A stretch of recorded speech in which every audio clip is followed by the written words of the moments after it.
Welcome everyone here to another casual esports amateur league semifinals match. This is the Shuriman division. We have Cloud10 versus the Dandelion Knights.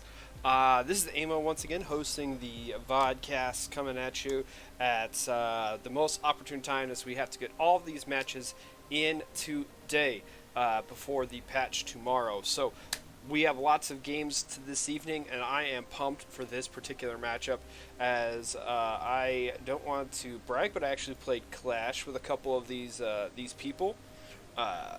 Last Clash, Spanish teacher in the Unforgiven, and we won our Clash. So we're winners, and we'll see if. So I'm just pointing out that there's potential bias here, as I will be cheering on the people that helped me get the little banner, the little ribbons from the Clash event. But this is the Shuriman division. The Cloud10 is the number 1 seed coming up here, and Dandelion is the number 4. Oh my gosh, am I going to get that wrong? See, I'm already getting stuff wrong, and this is the first game match being cast of the day. It's not like yesterday when I did 9 games? No, I did more than that. I did 4 matches. No, yeah, 9 games. So let's check the actual standings here before we go into it. Team Billy and Cloud10 tied at 7-3, with Fiesta Fathers and 5-5, Dandelion Knights and 4-6. So Dandelion Knights is obviously the 4th seed, so that means Cloud10 via tiebreaker is the number 1 seed. So let's get into pick bands here. Maybe. Come on, Stream Decks, Streamlabs, whatever you want to call it. Pick bands for game number 1. So, Dandelion Knights have banned Zach, Bard, Darius, Aphelios, and Kane. I'm glad Aphelios is banned. I understand what he does, but I've not cast enough matches of him yet to do a proper adjustment. On their side, though, they picked up the set of Mumu, Quinn, Soraka, and Kog'Maw. Like this. This is not a top Soraka. What, support Soraka? We'll go see Cloud10's matchup to see where that Quinn is going. Probably mid lane or top lane. I don't think you take set. So, for Cloud10, you have Echo, Braum, Renekton, Twitch, LeBlanc as their picks, as they banned Lucian, Draven, Senna, Morgana, and Caitlyn. So they basically dumped a whole bunch of 80 carry bands, as we have, what, 5 80 carry bands? And 3 80 carries picked. So they went very deep into the 80 carry pool in this matchup, thing as we have a Kog'Maw, Twitch, and a Quinn. So my guess is it's going to be a Quinn mid versus the LeBlanc, because Echo's in the jungle now, Renekton top, and we will see how the rest of this thing goes. But this is game 1, so let's just have some fun with this, and we will jump right into the game 1 action here. Hasagi!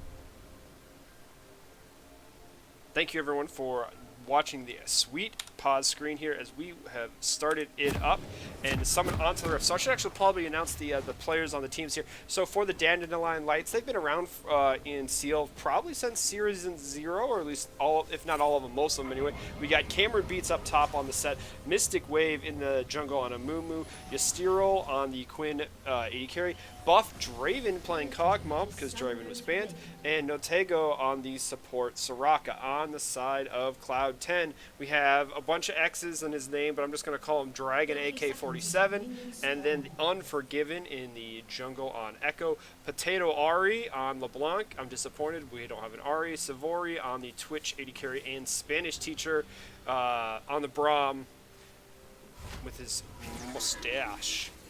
So, early matchups here, we're going to have the top laners. They don't have any mana to worry about, just cooldown reduction, so we'll see how they want to spam their abilities and the Fury and the Grit that they have. See how they stack up. The jungles, we got AP junglers that want to kind of farm a little bit. Echo's not the best level 3 ganker, neither is a Mumu, but they can technically do it.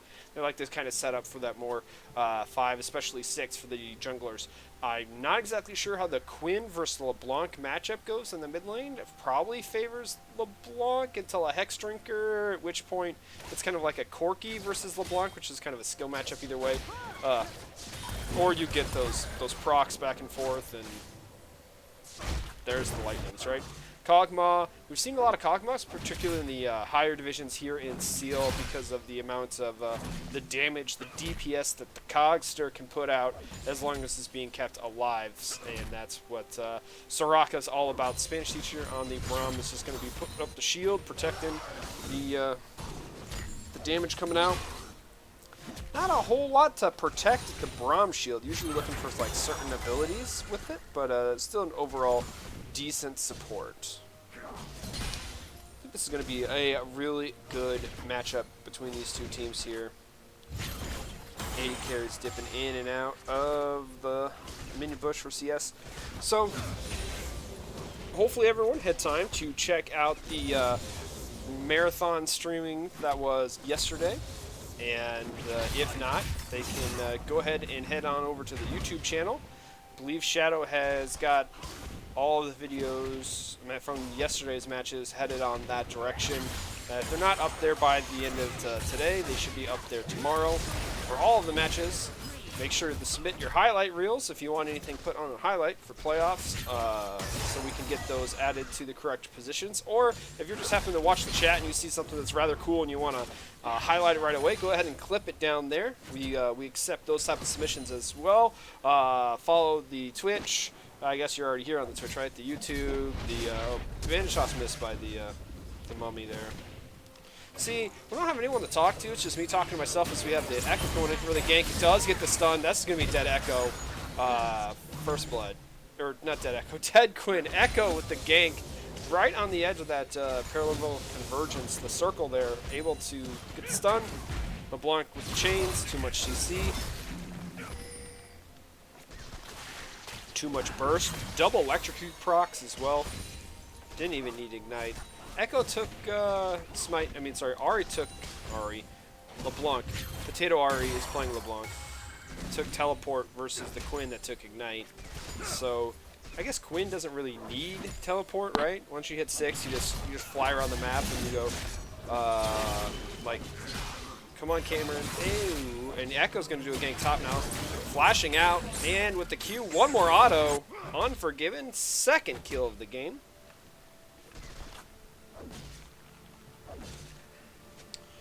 So this is the part where I said Echo a little bit better at the ganks than a Mumu. Showed up, level 3 gank mid, get a kill. Level 4 gank top, get a kill.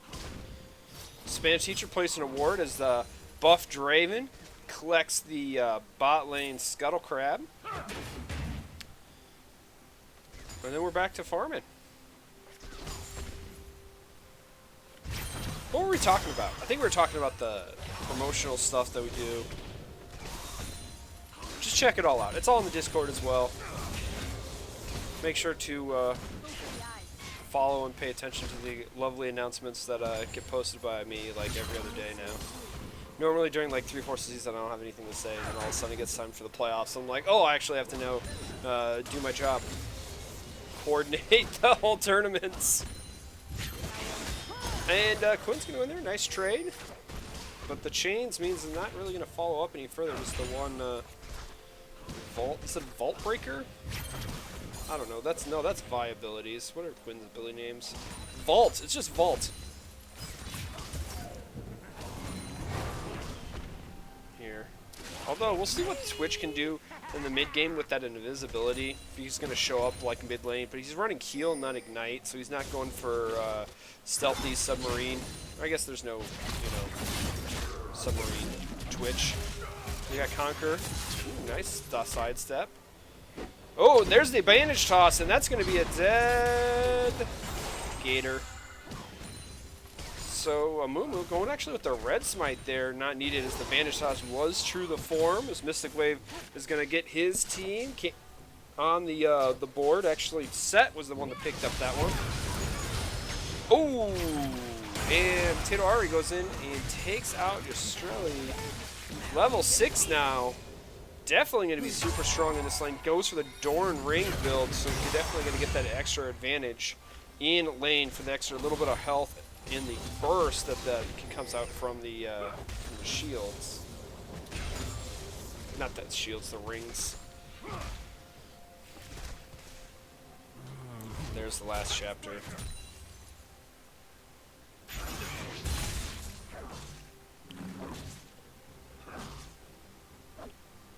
Hopefully everyone's Tuesday has been going well. First dragon is Mountain, and it's been up for 2 minutes here. With the backing of the Kog'Maw Soraka, probably a good time to set up as the top laners are going to duke it on out. As like Mumu has ganked top yet again, lands a Knight, Bandit Topper, so we have a teleport by LeBlanc up top, and it's going to try and finish off one champion. Is Abel going to finish that one? Is going to actually, no, slip on back. Is Renekton's going to be the one that goes down, as she's going to be able to slip away from the set as Echo picks up the dragon in return. So I thought Amumu was going to drop down there. Ystrel's going to pick up the ward. So Amumu's repeated ganks up top have done well.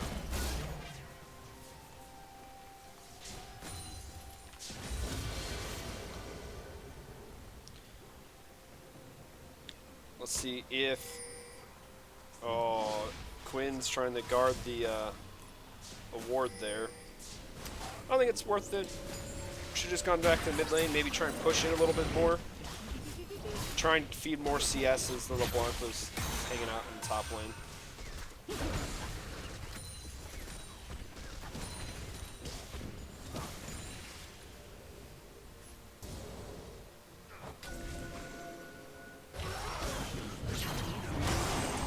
They're gonna go right on it. Let's see if they can get a flash. Probably won't. Really set up on that play as Kog'Maw win, or not Kog'Maw, Twitch went invisible in range, so they saw the Twitch go, the vision control of the area, just predictable play, as they had to kind of force their way out, but it's what happens, as you didn't invest too much time other than some time. Echo's actually going to have to ult his way back out, prevent that as now, Buffed Raven's in trouble.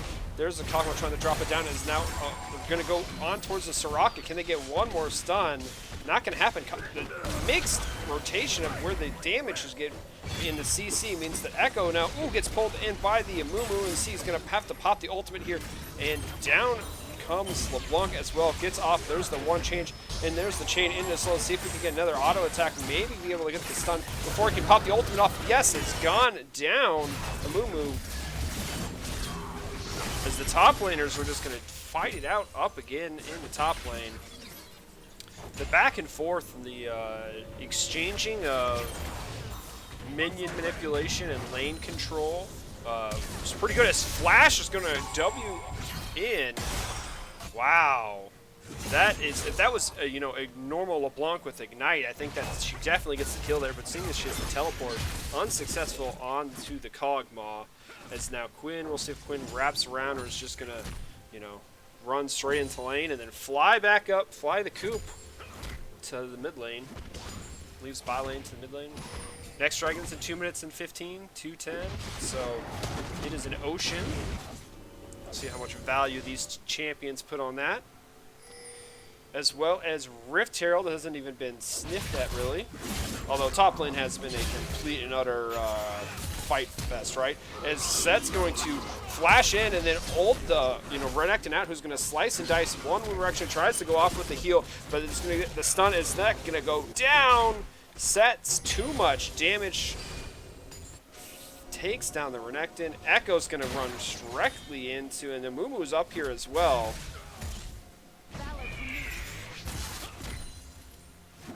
And I think that probably was the difference of the Tiamat boots versus not Tiamat, the Ninja Tabi boots. Because LeBlanc's just going to go over the wall, misses everything, jumps right back.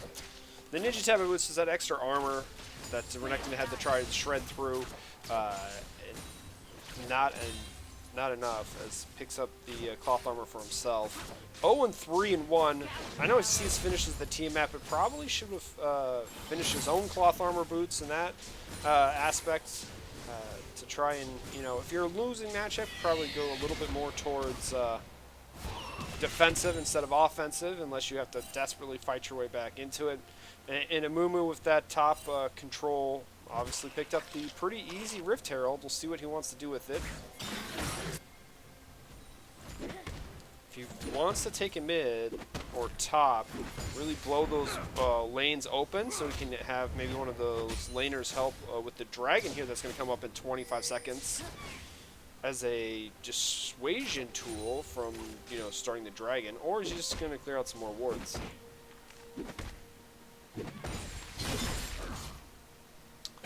Both top laners look like they have teleport to deal with that, if they need to. So we will see how the matchups go. Now, the items and stuff are pretty much on the top laner set at the moment, as well as the Twitch AD carry. So in a dragon fight, it's going to slightly, I think, favor Cloud 10 at the moment, considering whether or not can happen. But there's the Rift Herald spawn, as Echo's going to go in here onto this rock and not going to catch it, as Set is actually teleported down. Echo is in a really bad spot. It's going to have to flash over the wall here. We'll see if Renekton is backed and it's teleporting in somewhere. As we got a split team fight. We got 5-on-5 action. Set's going to start punching. He's going to try and get some CC. Echo's going to probably try and get into the backline. It's not going to happen, as Renekton is there by himself, getting absolutely blown up. As Set is just, 1v3ing up there in the top lane. LeBlanc's not enough to finish someone out. Set did drop down there as a Mumu finishes off the dragon. Well, teleported in early, and Set did his job. Kept the enemy team away from the dragon at all costs, including his life. Took someone down with him in the 1v3, and then on the 4v2 on the other side, it was definitely went in favor of the side of the Dandelion Knights.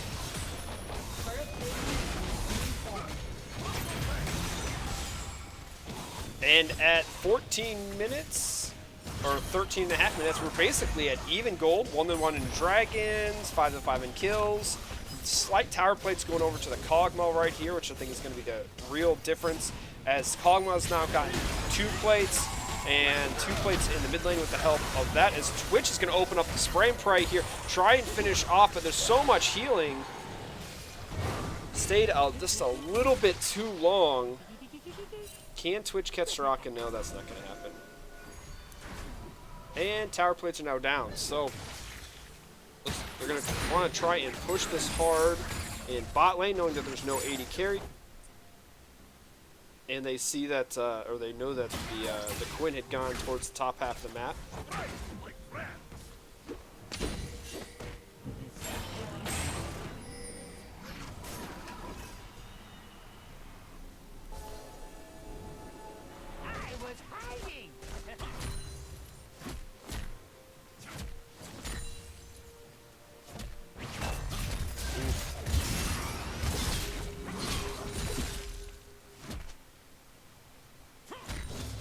Echo is just kind of hanging out down towards the bottom half of the map there, trying to get another gank onto the spot lane. Propel. Oh no, here comes Quinn, and there's the stun right into the Twitch. Takes down yet another champion. It's 3-1 in 1. Pretty easy. You're shooting a bird in a stun cage as the Quinn just sort of walked right into that zone control that Echo was laying down. Echo was down there for a while laying that trap too. Excellent job on the side of Cloud10, focusing on the aspect where they know that they have the advantage, and sometimes you want to feel the need to support where you're losing out versus, going to the area of the map where you're strongest, where, Mystic Wave is definitely also trying to do that, looking to do maybe a lane gank up here on top lane on the Amumu. See if he goes in, slice and dicing out. Is the Renekton, does not have to worry about the tower dive just yet. Oh no, Soraka getting caught this time as another repeat gank. Echo gets his turn of a lane gank in bot lane, picks up another kill for the Twitch as Eso Amumu counter jungle steals the red buff away, but this Twitch is starting to get online with the help of the Echo. Both of them have bounties on their heads right now, depending on how they want to do it. This is where Cloud10 is strong. Dandelion Knights, they are strong in the top half of the map, especially when the next Rift Herald spawns here shortly. They should be able to pick that up. LeBlanc versus the Quinn in the mid lane. Looks like it's... No, just far enough away. And here comes Amumu. Flash bandage toss with all the CC. Takes down the LeBlanc in mid lane. Just as I was about ready to, promote how well the LeBlanc was doing against the Quinn and pushing the Quinn out of lane and making Quinn roam a whole bunch, the gank from behind by the Amumu takes her out.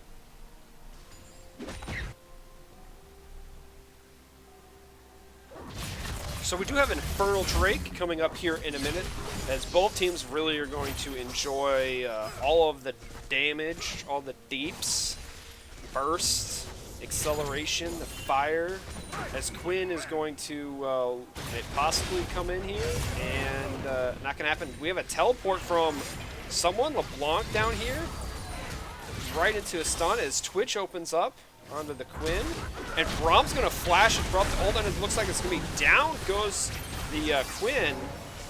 Redemption's not in time. There's just so much burst damage right now from the LeBlanc and the Twitch, and I guess the Braum too if you get hit with the 4 parts of the passive and the stun there. Gets procced, and with the mid laner down, pink wards are being dropped, and vision control taken for Cloud10 as they look to get the first Infernal Dragon of the game.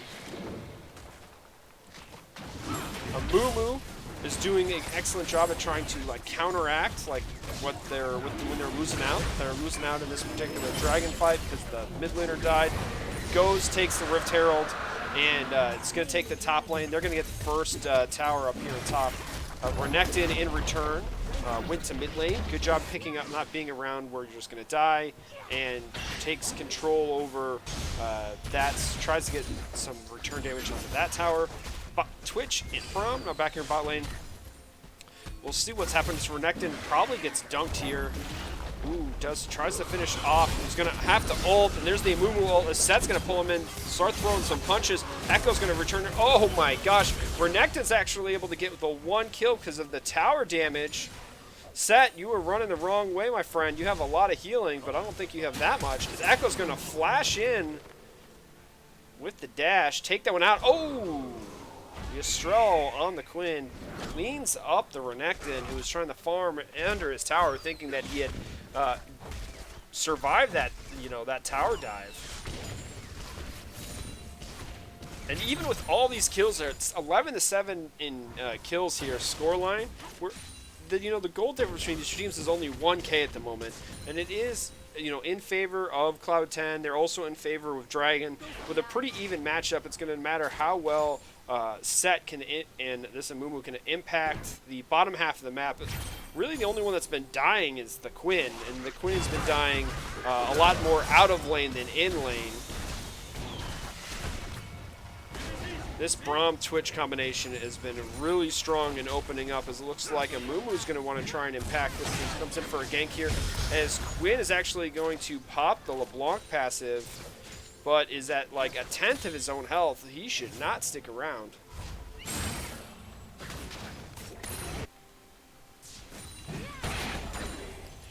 There's just so much burst damage out on the side of Cloud10 that if you know, TDK can't, if they've survived the burst, and then Soraka can heal them up, or if Soraka is the one that survives the burst, right? They can sustain through these fights and turn them around. But they don't have like the true lockdown CC that like Braum has, that Echo can lay down, that more reliable CC, the chains from the LeBlanc than the you know, this a little bit different than the obviously Twitch slow or the Quinn blind.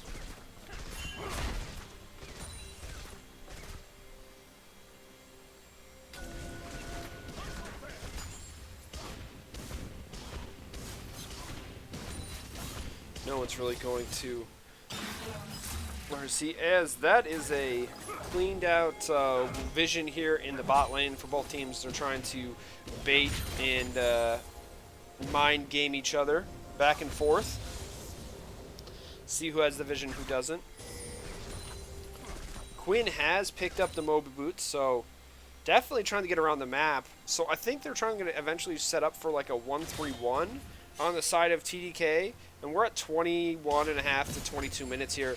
I think after the next Dragon, they're really going to have to designate the 1-3-1 setup for Quinn to start roaming around the map to accelerate their play in here. Because if they're with the 3 in the middle, because otherwise you're going to have this, what happens right here, where Mumu gets walked into by 3 people, and he's going to try and face tank, and it's not going to be enough damage. The ult comes out from it, and there's the redemption is not going to happen. Is drop down instead. They're jump down on the Kog'Maw, even though they're tower dying under tower. Soraka does not have enough healing.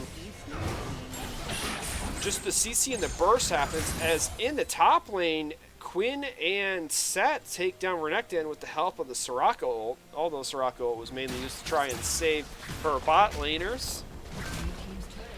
So once again, Cloud10 manipulating, focusing on the bottom half of the map where they're in control, and TDK controlling and focusing the top end, the half of the map where they're in control. I really can't wait to see until how these two matchups like line up into each other and how they affect what's going on. Cloud10 just got their first tower of the game, and Set looks like he's going to be able to get his second tower of the game here in just a moment. Yep, there he goes. And with LeBlanc having to back off here, let's see how they separate. The Renekton, I don't think, can stay much longer in the 1v1 into Set, or I think into like the Kog'Maw, right? And he's building a lot of armor, so maybe you try and put it into the Quinn, who is a 1-4-4, considering that you're the same level, and then you're not leveled down, as we do have the second Infernal Dragon spawning here. And TDK actually have the advantage on the vision control for this, as Soraka laying down a nice silence field a couple of times, preventing an engage. But I think here we go, as the full engage comes in. Set's going to duck Renekton on the back end, but Twitch is spraying, praying over on the side, is absolutely ripping through the first 2 people as they go down. And now Set has nowhere else to run, as this be absolutely chewed up. Renekton lived long enough for it to matter. LeBlanc's going to over the silence field and jump in with the help of Spanish Teacher and take out the Kog'Maw. All we have left is Soraka. There is the chain, so we're going to see Echo go in and see if he can get into the frozen thing, and he's going to bounce on back in time.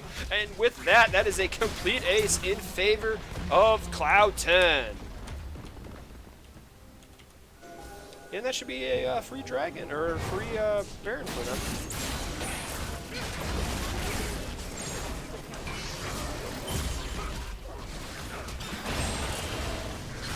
And so LeBlanc is picking up blue buff.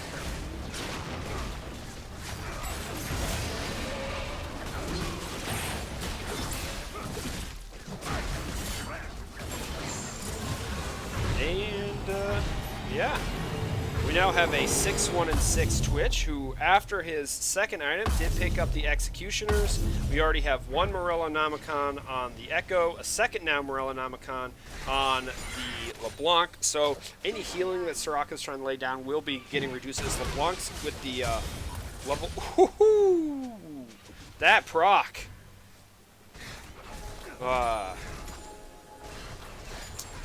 Man, the Electrocutioner is just absolutely shredding through. There's not a whole lot of MR built up on the side of anyone, actually, other than the Amumu. So Echo and LeBlanc are going to be doing a whole bunch of damage. Twitch, while physical, mainly damage, also has some magic damage built in there as well. Renekton, after getting dunked on in the top lane pretty much by Set a whole bunch of times, has now is the point where he's just going to be a useful meat shield for his carries. As Kog'Maw's just going to shred through the Renekton here, but he's 3 levels down, trying to finish him off. There's the Soraka heal to finish him off, and the nice, attack moves on the side of Kog'Maw finishes off the Renekton.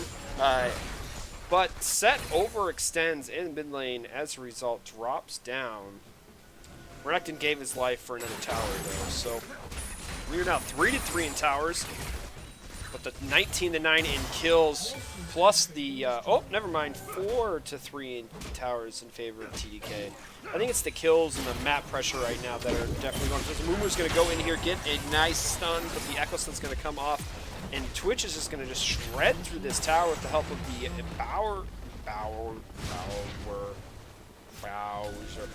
Baron empowered cannon minion. It's like I've been in didn't cast a whole bunch of matches yesterday and I casted them the day. My tongue is all being tied. Oh, Twitch opens up with the spray and pray. Finish that one off with the help of Echo. Ooh, Ignite nearly took down the Twitch. Twitch, how much health do you have left? Has less than 50 health, so that Ignite nearly taken out the Rat. Not in time, though. There's everyone backing. Baron empowered. Recalls. We'll flip over, see the gold. Difference for everyone. Set is winning by over 1,000 in the top lane, but otherwise it is 2,000 in the jungle, 1,500 in favor of LeBlanc, and over 2,000 in favor of AD carry for the Twitch. And support is, what, 1,500? No, Joe, just under 2,000 for the Braum. A lot of that's the ambient gold, the 4-4 in towers, but it's more of the sis aspects, the 2-0-12 Braum versus the 0-2-4 Soraka. Can't really help out everyone at all times. I know that's the goal with the ultimate there, the anti-Karthus, but it's not been as productive as she would have hoped so far in this game. But that's not saying that it's not over.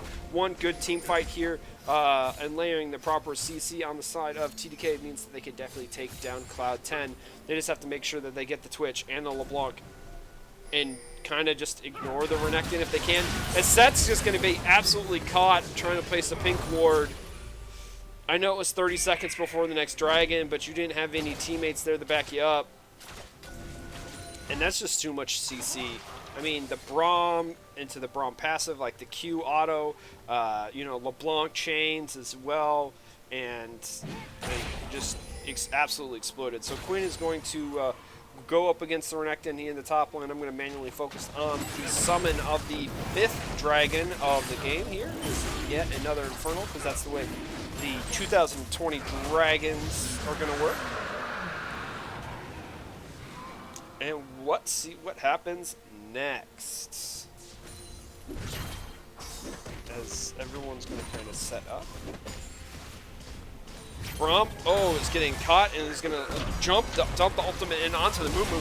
Mumu's going to flash in to try an ultimate on the Twitch, but he's going to actually flash it. He's going to ban touches, and then he's going to pull it off. As Soraka comes up, Echo's in the back line, definitely getting the parallel versus Ari takes down the Amumu in the front line. Here comes Quinn on the other side, set down by Set onto the Echo, as Braum is now protecting the Twitch, who's going to open up with as much damage as possible. LeBlanc's going to jump into the back line, does finish off the Kog'Maw, and Set can't kill everyone at once, as Set, I think, Dunk tried the wrong junk the clone, maybe? I think that was a weird interaction as LeBlanc's going to jump over. Only the Soraka left is all this entire time. Renekton has been in the top lane. Go to that guy right there. Yeah, top lane Renekton here. Pushing in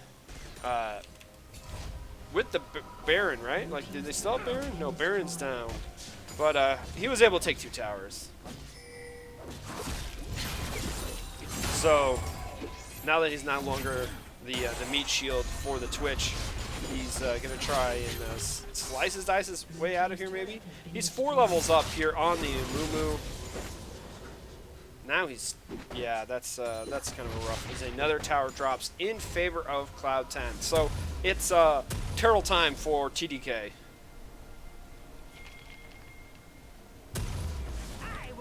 Although in 10 seconds Baron comes back up, I think you can withstand a second Baron with your wave clear. I don't know if you can let them get the infernal empowered soul, the infernal soul, which will come up in 3 minutes. So I think you just let them get the Baron, wait it out, and then try and duke it out over the infernal soul for the final play of the game. Maybe go for a coin toss. Try not to get picked. As Echo's going to flash in here after Quinn flashed away, Soraka heal comes out. Oh, you don't back anywhere where you don't know you're safe. Because then the invisible sneaky rat comes up and, you know, 1929 machine guns you to death.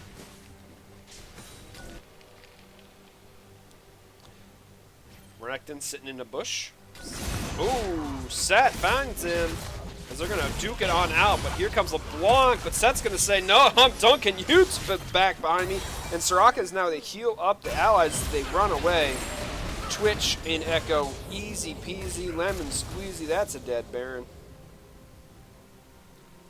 And like I said, now they just have to go back. There's just so much damage. LeBlanc with the 3 items here, with now the Void Staff as well, for the penetration into the lack of magic resist across the board, as everyone has basically Merc Treads.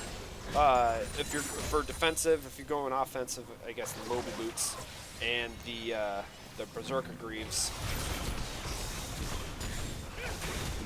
Attacks coming through as you just let the Baron Empowered Cannon do its job on the inhibitor.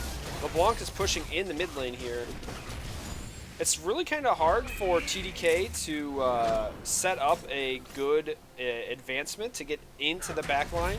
Amumu's good at getting side engages, but like full frontal engages is pretty rough. As Renekton says, no, I'm going to do the engage for you, and he's going to get dunked into his back line, is actually on the sideline. Quinn is going to be taken down. Kog'Maw takes down the Renekton, and Echo's been punishing up as going to happen as Mumu dropped down in there somewhere. Now Set's the one, I'm being the tank, but not tanky enough. Echo has finished off that one with the help of Twitch and Brum.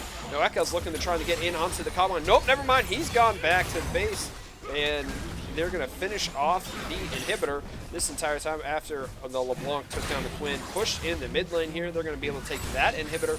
And I think this may be the game here, depending on how they want to push it in. They have a few more minutes left on the Baron. Echo is going to jump right in, gets the shield. Twitch is focusing the towers. That's 1 towers. That's 2 towers. Echo is playing distraction, and also yet again, so much CC on that champion, and that is going to be the end of the game. Brahm's the only one attacking the Nexus, though. Come on, guys, you got to finish that one off. Finally takes it out in favor of Cloud10. If I can get the thing. So, Cloud10 won the match. Excellent job by them in game 1 here, as I can... there we go. There are the items. Great. Okay, so Cloud10 is the winner of the first game in this semifinal match in the Shuriman. Pretty even game through the first 22 minutes. I think at that point we were pretty much stable on kills and gold, back and forth, and they just won a couple of dragon fights, and they snowballed the bottom half of their map with the Echo and the Twitch and the LeBlanc roaming down that way. And it seemed when the Quinn was able to roam top and get some kills, everything was going well for the top half with the Set and the Amumu focusing on the top half of the map. But whenever Quinn came to the bottom half of the map, definitely died to that bot lane of the Twitch Braum, and that just, the snowballs just went from opposite directions, right? And there was just a way bigger snowball in Cloud 10 when they came to those few dragon fights, where it ultimately fully impacted the rest of the game. The split push aspects just didn't come online for TDK. So definitely some things for both sides of the improvement. As much as I love what the bottom half of the C10 did on the map, leaving your Renekton out to dry, it sucks, especially being the top laner that's being left out to dry. Maybe that's just my own heart spilling out here. And then on the side of TDK, maybe once you get your snowball roam on the top half of the map, adjusting that and getting that to move somewhere elsewhere. Maybe trying to use the Rift Herald a little bit better. I'm not saying the Rift Herald choices were negative. They're actually probably pretty positive, but it's like getting like an A instead of an A plus in usage. Otherwise, I mean, I think it's just sort of the roaming and the misplays and the slight getting picked off just the wrong spot, the wrong time type of things. After that late mid-game, early end-game type phases, kind of really put you behind the 8 ball. But I'm excited to jump into game number 2 here in just a minute. So I will be swapping over into that aspect, and then as soon as I get everything swapped over, we will be good to go. We'll see you in just a minute.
Welcome everyone to game number 2 between Cloud10 and the Dandelion Knights, the Shuriman Semifinals, as we have Cloud10 taking game 1 here. This is the game 2 picks and bans as we look into it, as we see Draven, Lucian, Set, Quinn, Mordekaiser, Zac, Bard, Echo, LeBlanc, and Braum. So a lot of champions from game number 1 banned, but that means when you ban a lot of champions from game number 1, the banned champions from game 1 can now make an appearance in game number 2, as we see Kayn, Ornn, Vayne, Senna, Lux on the side of C10. So we got 2 marksmen, a mage, the best tank in the game, and a weird dude with a stick, scythe thingy that likes to phase in out of walls. What a weird dude. Okay, on the side of TDK, we got Morgana, Malphite, Ezreal, Gnar, and Rammus. So we got definitely 2 giant meat boys up front, Malphite and Rammus, that are just going to build and stack as much armor as possible. Armor and health, and try and pretend that the Lux Burst is not going to kill them. If that's what's going to happen, that's what they're going to need to do. Ezreal's going to have to lay down a lot of poke and damage, mystic shots, and jump his way through the team fights. So I'm pretty excited to get into this game number 2. Hopefully you are as well, as this is, we're going to just pretty much go straight to game 2 unless someone in the crowd has any objections. Probably not, because I don't read Twitch chat. Once again, I talked about this yesterday. I love Twitch chat. I love you guys, but I don't read you while I'm casting because I got to run all the other things. But it's fun and enjoyable time as we go along. I think this is going to be another good matchup, as there's just a lot of range on the side of C10, but the range, I don't think, you have Malphite, right? Malphite can mitigate that range almost instantaneously with that unstoppable ultimate coming in, and pop goes the weasel.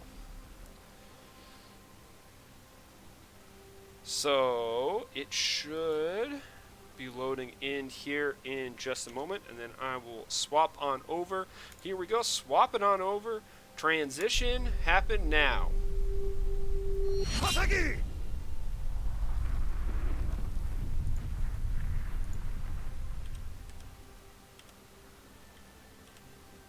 And that is an absolutely beautiful transition. Thank you to whoever made the Streamlabs deck, making it pretty simple, making it very unique and different, as we have an introduction at least.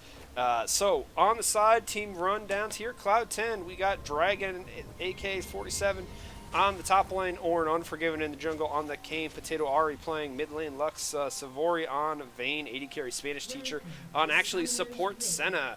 On the side of TDK, the Dandelion Knights, we got Cameron Beats up top on Gnar, Mystic Wave in the jungle on Rammus, Yurstril on the mid lane, Malphite, Buff Draven playing Ezreal, and Notego on the Morgana support. No invades coming out in this matchup. Any interesting summoner spells? Need to talk about. Lux is going for the burst here, damage with the, there we are. Dark Harvest stacks. We'll see how she does. She'll try to keep track of Dark Harvest stacks or anything that's infinitely scaling. Hint, hint. We'll keep a check on the ghosts that Spanish teacher picks up on the Senna during the match, if I can remember to actually pay attention to those types of things. And I think we're pretty much good. I'm not sure. Gnar is taking Conquer, which is absolutely fine. Now, the grasp for Ornn into Gnar is kind of hard to proc all of the time, or any of the time, depending on how Gnar wants to play it. So, I guess when you go Mega Gnar, it's a lot easier to proc.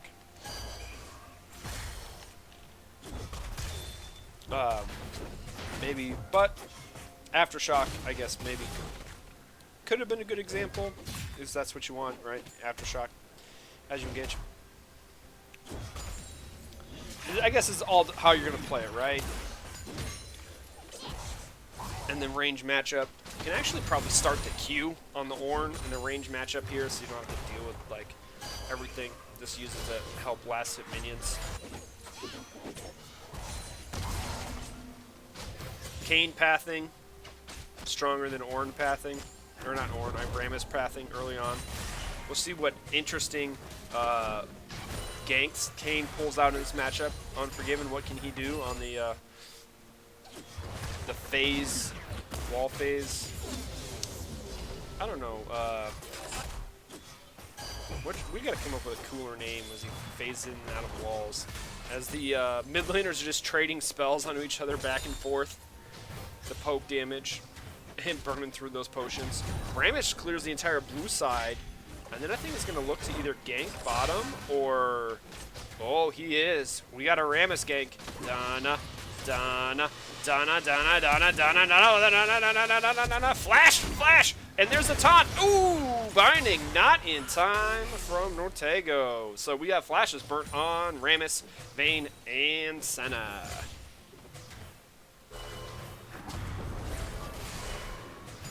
Is he going to do it again? He's going to do it again. Go back to Rammus. Oh, this is too easy. Oh, my man. First blood. Mystic Wave. Nice job. This time they're focusing the bot lane and the pressure, making sure that Savory and Space Teacher do not go ahead like they did in Game 1. We can go back to the directed camera now that we, you know, Jaws sharked it out with the Rammus. You know, Rammus should get like a shark skin. I know that, you know, technically like Rek'Sai gets the shark skin because she goes like under the water, right? And there's Ornn going with the knockout. But you know, not getting any procs. As LeBlanc is that's not LeBlanc, that's Lux. Kane's here though. Rammus taunt. Malphite, you have no health or mana. You can't do anything to help whatsoever. Just go back to lane, get some CS so you can back. Oh, you have Ignite, you don't have Teleport. Well, say go back, teleport the lane, then that's not going to happen. Vayne picked up the boots. Morgana's backed up, picked up some fairy charms.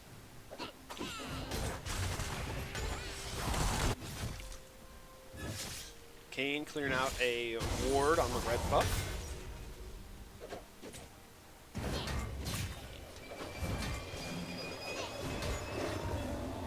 Gnar.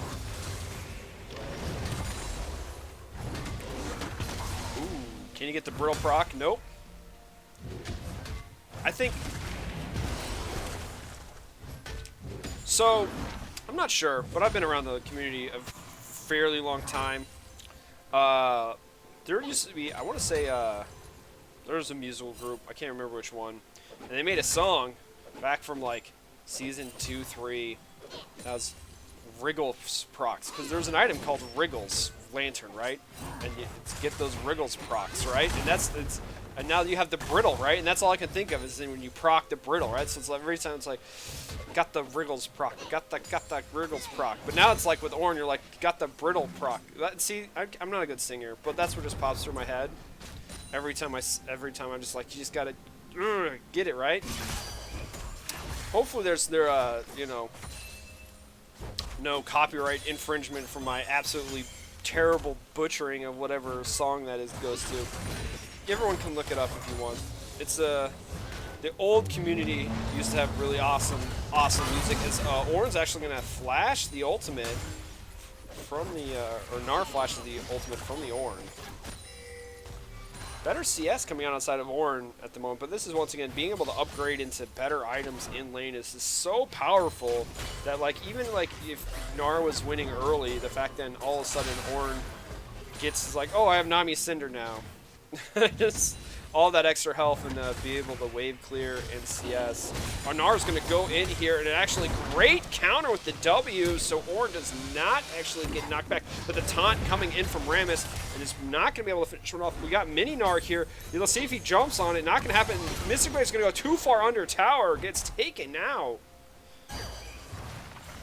Communication slightly desired and on the tower dive there. Gnar probably because used jump in mega form. Malphite's going to ult in with Ignite. There is the barrier and the shield coming out on the side of Lux. She's going to be able to live through that as the fact that, ooh, missed binding there. Rammus was seen dying in the top lane. This means that the Senna and Kayn are going to focus the dragon. Lore-wise, I think that's one of the weirdest combos to take a dragon, right? Senna and Kayn. And you didn't even stay for the 2 souls that it drops you? How disappointing. How disappointing.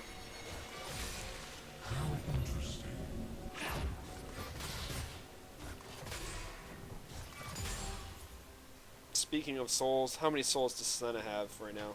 16. Pretty decent.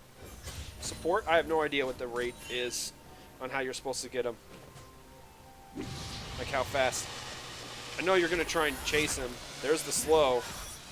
There's the taunt. Malphite does not have ultimate, but he just goes to the wall. Kayn is so annoying sometimes. Kayn with his wall, you know, phasing. Fizz with his troll pull. Vladimir with the troll pool. The original anti-targetable. Just so disappointing. Let's see what Rammus wants to do here. She's going to go around the red buff. Phase on the wall. Flashes and then flash back. Lux is here, though, with the binding into the Senna snare. And it looks like this is going to be dropped down. He actually smites the red buff for health. And he's going to, nope, not get away. Spanish teacher's going to take that one on the Senna. This means this is going to be a red buff. Blue buff onto Senna now because of that. That's going to be pretty rough. The Senna's going to be able to spam that heal in lane. Ezreal getting the better half of this bottom matchup compared to game 1. He is up in CS, has the tier compared to no real item, so free stacking on that as Gnar and the Ornn are just trading melee attacks. And Gnar just cannot get away from this Ornn, even with the boomerang and the phage, so Ornn does not care. And there's another missed Gnar ultimate on the side of Cameron Beats. He is just off by like half a second, though I guess the one time technically was Ornn using the Flame Breath there to become targetable, so no CC coming out. Now here comes the Ornn, right into Mini Gnar. You can't jump away from that. And Rammus is back, my friends. And it looks like we got one auto. Can we get a second auto? And there's the boomerang. Ooh, Lux with the burst! So much damage, Senna on top! Ornn's gonna finish that one off as we have the Lux laser with the help of the Senna ultimate from downtown. Means that that's going to be 2 dead people from the top lane. Malphite's going to go in. He's just going to be like, yeah, you're not taking this Rift Herald while I'm here. You're going to be between a rock and a hard place, and I'm the rock and the hard place. As flashing in is the Ignite. Yes, takes down Lux. Excellent job on Ystriel here in the mid lane, picking up the double kill after the kills on the jungler top laner. Just going to back straight up in the jungle.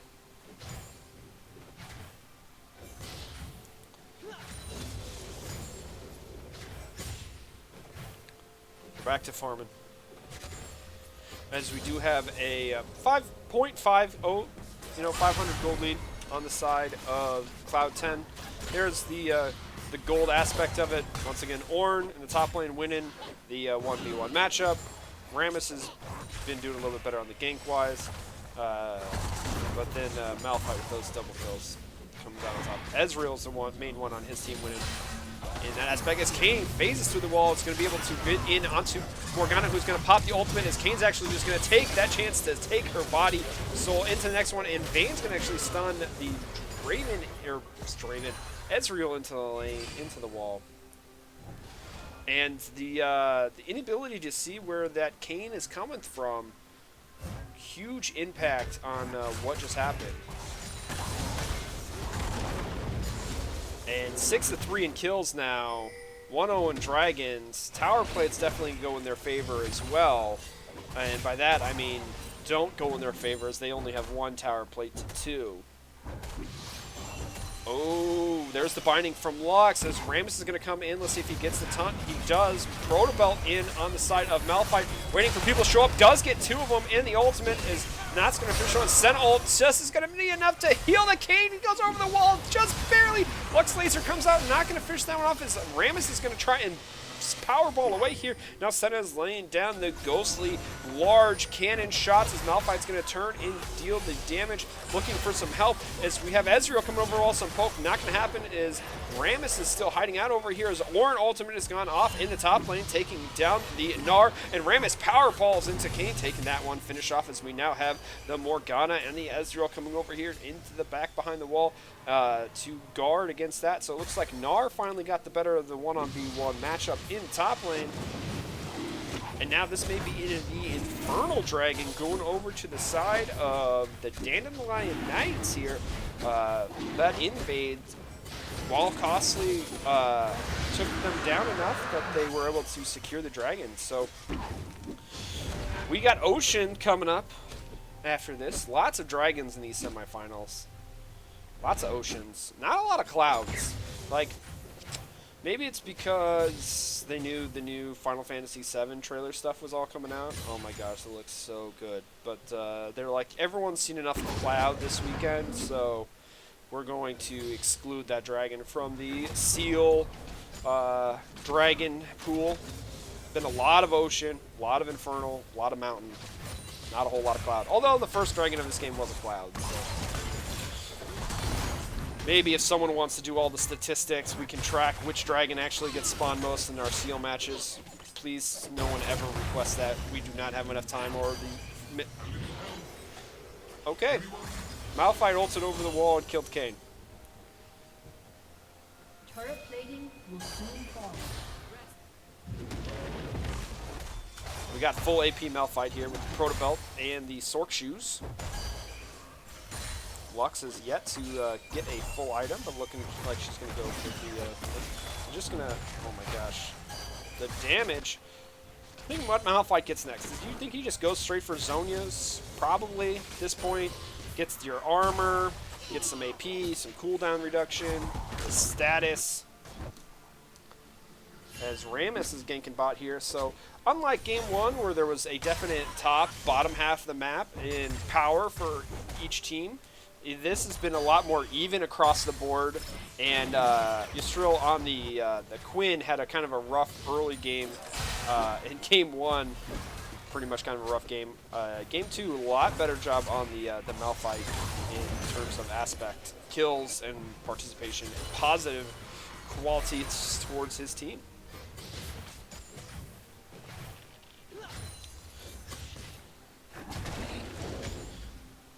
Also, the 1v1 top lane is not going as strong as it used to. It looks like we got the knock up into the stun, and Gnar into mini Gnar into Ornn ult, but Kayn is here as well, taking down the mini dinosaur Yordle.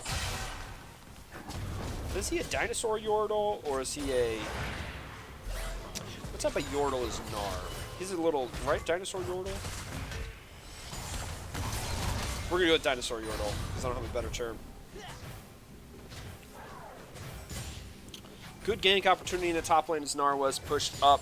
No real objectives on the map other than Rift Herald, and neither team seems to be wanting to pressure that as the bot lane's trying to scale. Malphite may be looking to come over the wall. Blast Cone's over, and here he comes with the Proto Belt and his ultimate. He's going to land the Q that's going to be slowed. Gets one, and that's going to be done.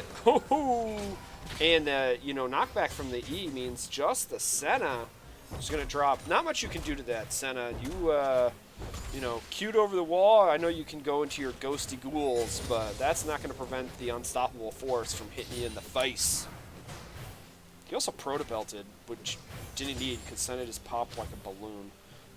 Now it's Cloud 10's turn to gig this bot lane as they're going to jump in onto the Rammus. Your Powerball's not going to matter. He's just going to flash out immediately. Kayn's going to go, I go through walls, my friend, and jumps in and slice and dices the Rammus to death. And there is the Black Shield on the Ezreal, making sure he can get away. Focusing on this bottom half of the map has been a high priority for both teams in this game. Hey, look, the top laners are fighting again. And I misjudged Ornn's ability to get in onto Gnar, getting all those grass procs, and I didn't misjudge the fact that Ornn could do that. That happens a lot. Ban Ornn, everyone. Actually, Ornn's being nerfed in the next patch. I don't think it matters. Ornn won't be able to probably solo anyone out like that in the future. Not at level 12, because he won't be upgrading like the Sunfire Cape, but coming out afterwards... once he gets to level 13, he'll be upgrading the items. So Ornn is no longer like a first pick, first ban type of champion, but he's definitely will have a high priority. It's the first tower will drop down in favor of Ornn. So as we just take another peek at that gold aspect, 2k up for Cloud 10, and it's nearly 2k on the top lane. So that means that like 1k up, or half a k up for the jungle, down a k for the mid lane, up like 400 for the 80 carry and up 400 or 500 for the support. So just slightly increase in gold across the bottom half of the map for Cloud 10, and the great difference is in the top half of the map. So Dragon getting his revenge in game 2 after, you know, getting absolutely slaughtered. This like was literally like, you know, a belt for for Cameron Beats in game 1. But as we probably have this Dragon fight coming in here, let's see how it happens. Proto Belt already used by Malphite, knock up by the Ornn, who's going to have to try and go back in. Malphite does get in, but it's not going to be enough. Ezreal comes off, and oh my gosh, that Ornn damage so strong. He's going to get 2 with his Ornn charge, and there's the Sentinel ult getting both people as well. Way better than the Ezreal at the moment, because you get to shield your allies, and Ahri's going to flash in there. That's Lux. Ahri's on Lux, and killing spree for Vayne is condemning the Morgana into the wall. The entire time, Senna and Ornn stay back, taking the Dragon, as that is a 4-for-0 in favor of Cloud 10, and another Dragon, and stolen blue buff.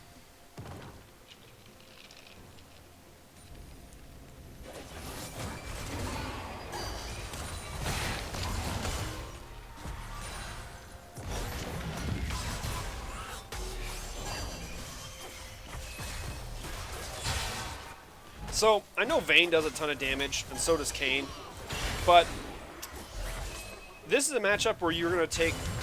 I see a lot of the Tab Eyes, right? Because you have the Senna, you have the Vayne, you have the Kayn. Ornn damage is... oh my gosh. Malphite, you don't have any tank stats, as Ezreal dies to the fadeaway Q. Vayne queued in, got the because it's an ability, got the fire. Ezreal tried to eat away. Little magical bolt followed, didn't matter. But I'm just saying, like, I know you want the Tab Eyes against Vayne and Senna and Kayn, but I think Merc Treads against the Lux Q and the Senna Snare is going to be more impactful. Or an ultimate, let's see if he goes from downtown! No! Morgana shields protects that one. Ezreal ult comes through, doesn't kill anything. As Ornn's trying to get Gnar the Baited through. Oh, gonna flash in with the help of Malphite. Takes down the Lux. That's just a dead, like, squishy mage right there, right? Just, rah, you're dead. And we now have Kayn being like, oh, I went through the wrong wall. I'm gonna slip back on through out of this one. Gnar, there we go. Knock up by the Kayn. There's the Q, lands it. But this is the problem. You can't chase Kayn anywhere, right? He's just going to slip into the wall and disappear.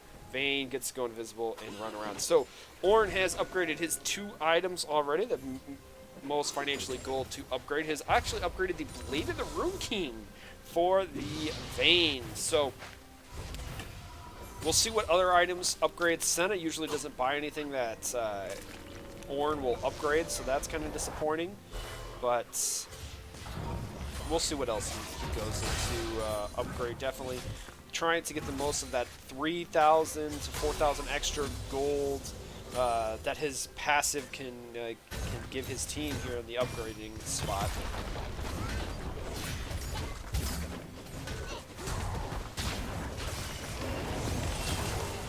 Oh my gosh. Gnar trying to do so much damage, but you know, that's a giant shield that Lux was able to put on. Rammus powerballing around. And here comes the Ornn ult. Let's see what he hits. He hits nothing as flash in by the Rammus. And we're going to see Malphite's going to be able to just get one because Kayn went in there. And there's the center ult shielding off the entire team. And Malphite had the Proto Belt out with the help of the Black Shield. And Rammus is the only one that died. Died to Kayn ult. So that's an excellent way to dodge. The Malphite ultimate is just go into the enemy champion. Ornn tanky enough at this point that he can just heal all that burst damage that comes out from the Malphite. Malphite, you really don't want to be ulting the Ornn at this point anymore. You got to get onto Lux and to Vayne.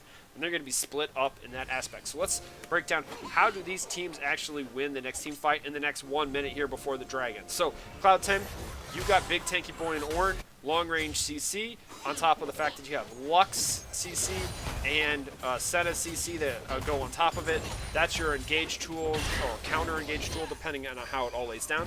You have the Senna ultimate and the Lux laser to be the long range burst and shield aspect of it, and the Senna heal, right? And Kayn, you're just looking to get onto one person and assassinate them. I think you've actually gone blue Kayn. Who did we go? Did you go blue Kayn? Yeah, blue Kayn, right? Yeah, we're gonna go say he went blue Kayn. Or is it red Kayn? How do you tell in spectator mode? I can't tell if he went blue Kayn or red Kayn. The skins throw me off. He's got a red scythe, so maybe he's red Kayn. Either way, he's doing his job. Probably red Kayn because he's got the black cleaver. And he's probably, I think, healing. That could have been Senna giving him the heal, though. So, when they just Vayne right gets to, no one's gonna protect the Vayne. You just have to like skirt and dance around, not get hit by Malphite ult, not get slammed into the wall by Gnar, and that's kind of what the TDK wants, though, right? They want the enemy team to kind of group in one spot, get Gnar'd into a wall, or Gnar some of them into a wall, and then have Malphite come in and burst them all down, and just like if you kill everyone but the Ornn, then you can kill the Ornn, right? And just have Ornn try and fight off the Ezreal. And just finish it off. As Ornn's actually going to go in by himself, as Gnar's going to go mega here in just a moment. As we got C knockups, as Gnar's going to jump out of the way, but Lux laser comes across. Not going to happen. As Lux is finishing off the laser. Same with Senna, as Kayn's going to drop out, and down goes the Malphite because he got caught with no one else there. And Vayne is going to try and chase in onto this Ezreal. We got one flash tumble into the wall. We see if we can finish this one out. And heal's not going to be enough as Vayne chases Ezreal down. That fight was brutal on the side of TDK. They didn't get anyone the clump. Ornn was just being focused so much and took so much attention. Kayn slipped in through the back line. And by back line, I mean the wall, because you can't really prevent Kayn from doing that, because that's Kayn. And just the Lux laser over top the Senna ultimate meant that Malphite had to go into Zhonya's, and then as a result, everyone's then trying to peel for the Ezreal, and Malphite was left all alone. Rammus had dropped as well, trying to do the peeling, and it's just the overall really good team fight on the side of Cloud10 on where they position their champions, not allowing TDK to come back into the fight. And this is sometimes it's like it's how you play your team comps is sometimes just as well as how like you click your buttons, right? Like how do you stand for how the team fight's going to start? Where are you layering your CC? Which person are you focusing your damage onto? And it's like, okay, so Malphite's in Zhonya's, doesn't matter, not hitting him. We're going to just wait.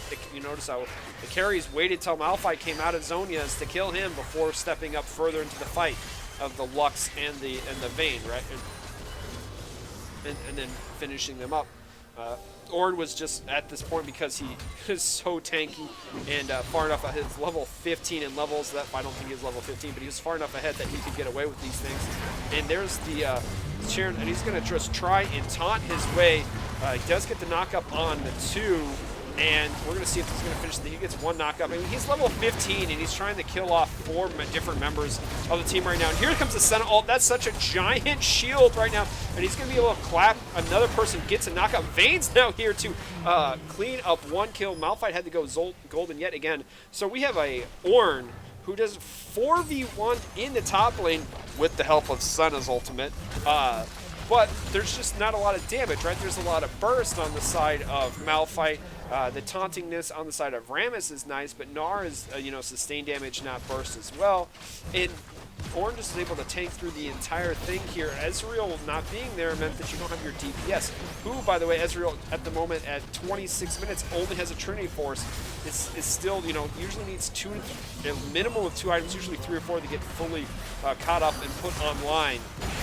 And so they're just not allowing it. The scaling's not happening here, as Kayn's just going to slip on out. Malphite going to slip through, and that's going to be the second inhibitor going down in favor of Cloud10 at the moment. And Dragon is just absolutely massive here, as they're now trying to get in onto a Vayne. That's not going to matter, as Malphite does finish off the Vayne, but Rammus is going to drop in the process here, but Ornn is just like face tanking all the other damage, trying to prevent any other further engagement as Lux is taken off Malphite on the side who would have gone through the base, and down goes one tower. I think this is going to be the second tower here going down, and Luxlayer drops off, not going to actually finish one out, but we have Baron empowered cannon minions that are dealing all of the damage, and that is the Nexus in favor of Cloud 10. They're going to 2-0 this matchup. Wow, that was a lot of talking.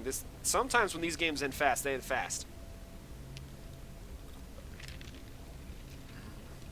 Excellent job of like pushing your comp, and once you get someone that's ahead like that, Ornn upgrading the Black Cleaver on the Kayn, and you know, I mean, look, Lux only has like 2 items, right?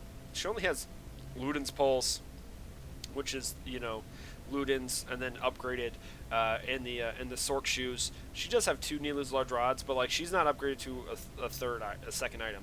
Kayn just has his jungle item and the Black Cleaver.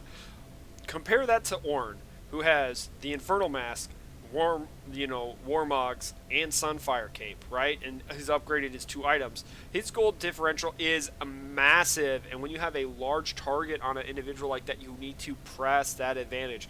And Cloud 10 in Game 1 did an excellent job of pressing the advantage they got through the bot lane, while their top lane was getting left out to dry.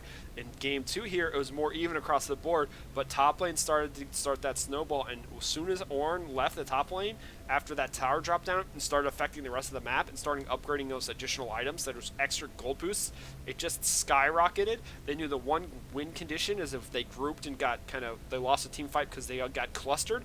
In the couple of team fights that they did have in skirmishes, they always stayed spread apart, didn't allow TDK to optimize their team comp to initiate and burst them out. So excellent job from Cloud 10 in the semifinals. I can't wait to see what they do in the finals. TDK, it was kind of a rough match for you guys. I want to thank you guys for participating in Season 2 here. I want to see you guys come back into Season 3. You definitely have a unique play style here with the coming out. There are a lot of different strategies, maybe just not your day. So thank you guys. Hopefully you enjoyed this cast of Cloud 10 beating the Dandelion Knights 2-0 in the Shuriman semifinals, and we will be taking a break before we get over to the Ionian finals coming up next.